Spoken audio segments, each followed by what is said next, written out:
First up, we have BPH Global, ASX code BP8. BPH Global is a plant-focused biotechnology and energy technology company.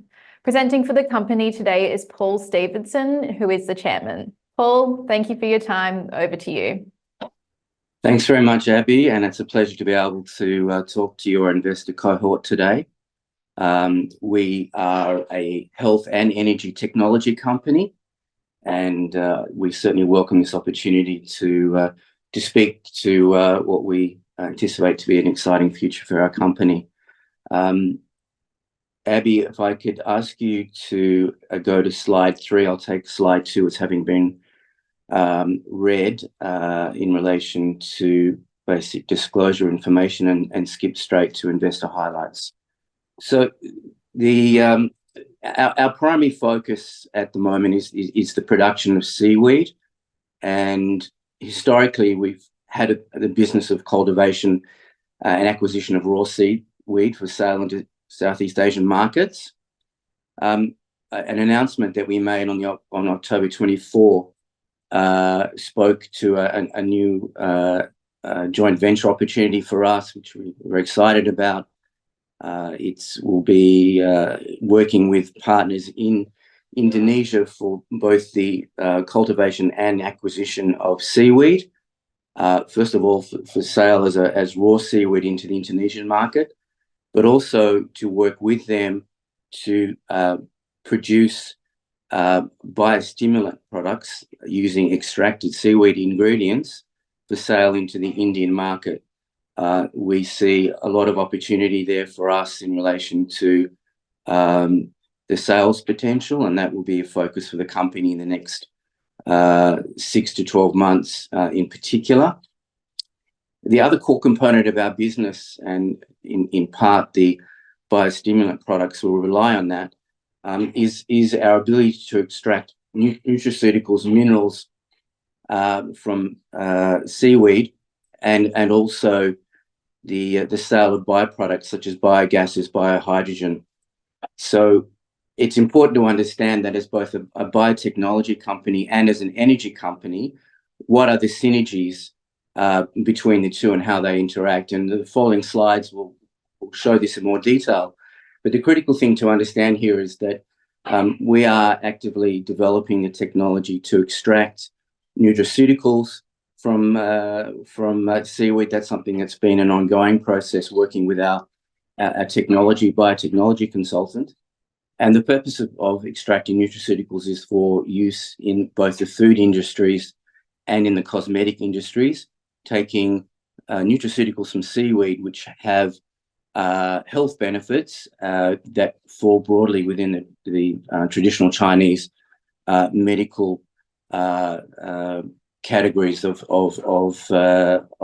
nutraceuticals and treatments.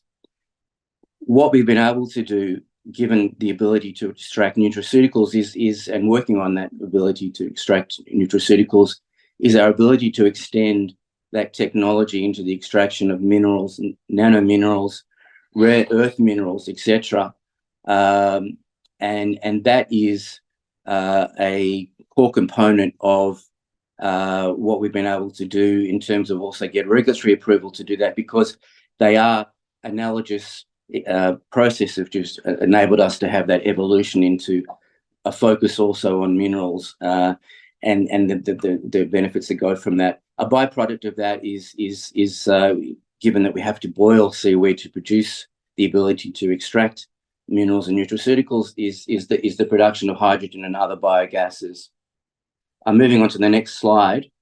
So this slide sets out our model for essentially the cultivation and production of acquisition of raw seaweed and the production and sale of a biostimulant. So we will cultivate and acquire seaweed, sell it either as a raw seaweed product, or process that seaweed to produce biostimulant products.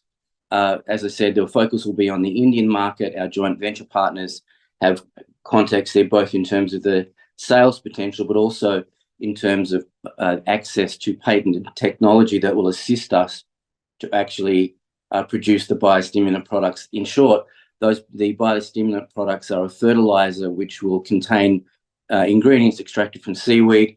Crops will absorb those nutrients, and then obviously on consumption, the populace will benefit from the consumption of those ingredients. Moving to the next slide, extraction of nutraceuticals. Here, the most important thing is the slide. In the slide is the cultivation in clean waters. This is a distinction between our focus on nutraceuticals or our focus on minerals. Typically, well, not typically, we will always be seeking to grow seaweed for nutraceuticals in clean waters.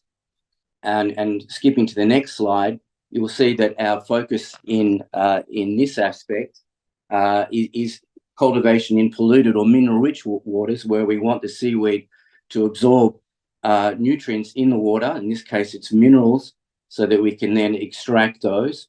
And the sales channels in this instance, as opposed to the nutraceuticals, which I mentioned previously for the food and cosmetic industries, the focus here is on the battery technology and manufacturing industries in particular, but also sales into the mineral markets generally.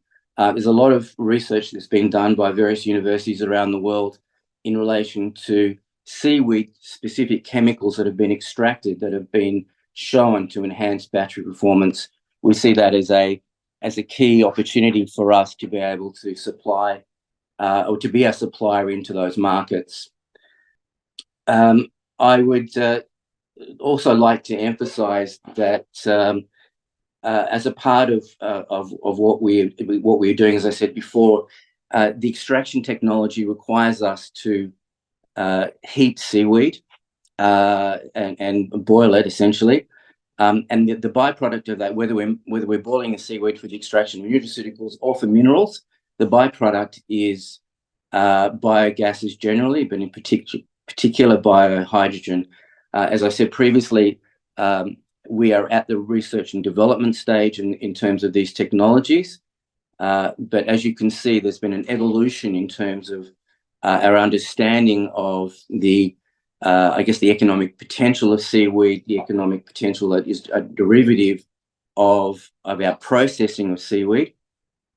And this will enable us, as I said before, to take biogases as a natural byproduct of our extraction processes, and then again, having produced the biogases, then look for sales opportunities, particularly on the basis that biogases are considered to be in the broader framework of energy, a clean energy, and obviously given the environmental concerns that we're all aware of, that will also be a major marketing point for us, as being able to provide a source of clean energy. I should mention that a key component of what we are endeavouring to do is based on a new management team, relatively speaking, that is invigorated and is keen to pursue these opportunities. And you can see there on the slide relating to directors that that is our management and director team, and we're all committed to the vision of driving our company forward. If I can leave you with the following messages that are on this slide. As I said, we have reinvigorated management that is really driving a commercially sensible business plan, and is as part of that, it incorporates the pivot towards India in relation to the biostimulant products. We've got deep expertise now in sourcing and cultivating seaweed through our Indonesian joint venture, and the extraction of rare earth minerals, nanominerals, and nutraceuticals from seaweed now becomes a real focus for our R&D team, led by our R&D consultancy firm. And over and above all else, we are seeking to provide a focus on commercial outcomes, and that means our focus is going to be on sales into high value markets, and that's really what we are most committed to. Any venture that we are going to look at, it's always going to be through the funnel of our ability to commercialize it and ultimately make money from it. And if I can leave you with just two other thoughts, in this industry space, we are constantly looking for new opportunities, and we welcome any person who wants to reach out with an opportunity that is in this space. And similarly, we are very keen to attract investors to the company that understand seaweed, but more broadly, the industries in which we are currently operating on, which we intend to operate in, as being somebody that will partner with us, that would welcome to have on our shareholder register, and similarly can not only just be on the journey with us, but potentially also be a source of ideas and opportunity. Thank you very much. Thank you for your presentation, Paul. A very interesting presentation it is. I mean, seaweed's quite fascinating. So just a general question to start off. What's the benefits of seaweed products thought to be, and what does biostimulant mean in this context? Sure. So, it's interesting that seaweed probably started, given that it's been largely an Asian-based delicacy, food source for many years. It's not surprising that its health benefits were actually formed part of traditional Chinese medicine. It's only been in very recent years that the Western medicine has actually been looking at and providing an evidence-based study of traditional Chinese medicine and focus particularly on seaweed. And there's been some recent studies that have shown both the preventative and treatment qualities of seaweed in relation to being an antiviral and an antibacterial treatment, as an example. And similarly, on the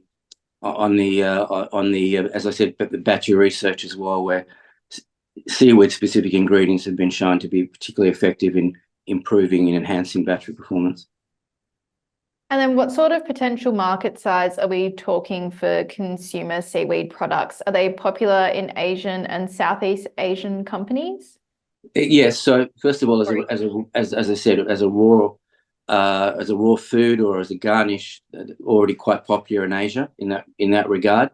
But I think there's a broader acceptance now that in Western culture of the value of eating seaweed, and I think sushi is probably one of those, Japanese foods in particular, and their popularity, I think, has exposed that. But the important point here is the extraction of nutraceuticals can be infused into any foods and to drinks for that matter as well. So the nutraceuticals which are held to have health benefits infused into other foods, it broadens the market quite substantially. Yeah, I was actually just in Indonesia recently, and seaweed's in all of their protein shakes and everything in little cubes. So find it very interesting that it's high in protein too. Yeah. So is there a lot of competition for similar products, and what do you see as your competitive advantage? Yes. So in the food space, there are competitors that are obviously have introduced seaweed either as I said before, as a raw food or as an ingredient in other foods. Our expertise is in relation to the broad spectrum of our seaweed seed base, and therefore our ability to grow different types of seaweeds, and also our R&D and our technology that we're developing in relation to the extraction of nutraceuticals on the one hand, and obviously more. I think this is where we really do have a first mover advantage. It's in relation using that same technology to actually extract the minerals, the nanominerals, rare earth minerals, and for use in non-consumable markets. As I said, the battery industry, the minerals markets themselves. And where do you see the main revenue growth for the company coming from in the future? In the short term, definitely with the biostimulant product. And as I think I mentioned before, the biostimulant product is a fertilizer, which is built on nutraceuticals and minerals that are extracted from seaweed. Our joint venture partners have identified a market in India for the export of that biostimulant product, working with another joint venture partner that we would need to create a commercial relationship with, based in India, for the use of their patented technology that would facilitate or accelerate the development of the biostimulant product. But in the short to medium term, I think that is where our principal growth lies in terms of revenue. Thank you so much for your time, Paul. That is all we have time for today. We would love to get you on the webinar again in the new year, but until then, have a great weekend. Thank you very much, and thank you for your time again and to access to your investor cohort. Thank you. Thanks, Paul. Bye-bye.